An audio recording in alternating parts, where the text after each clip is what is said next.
لاہور میں اجلاس کے بعد میڈیا سے گفتگو کرتے ہوئے سی این جی ایسوسی ایشن کے صدر غیاث پراچا نے کہا کہ سی این جی اسٹیشنز کے لیے گیس کی بندش 2 دن سے کم کر کے 1 دن نہ کی گئی تو وہ شیڈول بندش کے ساتھ ہی غیر معینہ مدت کے لیے ہڑتال کر دیں گے۔ انہوں نے کہا کہ پنجاب حکومت صنعتوں کو سی این جی اسٹیشنز پر ترجیح دے رہی ہے۔ ہمارا ایشو جو ہے انڈسٹری کے ساتھ مکس کر دیا گیا ہے۔ انڈسٹری 675 MMCF گیس استعمال کرتی ہے، ہم 160 کرتے ہیں۔ ان کی ضرورت اگر سارے بھی سی این جی بند کر دیں تو ہم پوری نہیں ہو سکتی۔ سی این جی اور پیٹرولیم ڈیلرز ایسوسی ایشن نے 2 دن گیس کی بندش اور پنجاب کے پیٹرول پمپوں کی نیلامی کے خلاف احتجاج بھی کیا۔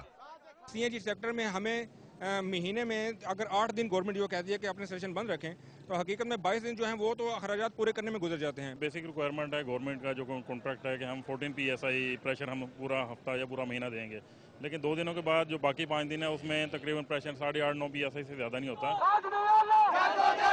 لبرٹی چوک میں 1 گھنٹے تک جاری رہنے والے احتجاج سے ٹریفک جام رہا، جس سے لوگوں کو شدید مشکلات کا سامنا کرنا پڑا۔ عمر فاروق، ڈان نیوز، لاہور۔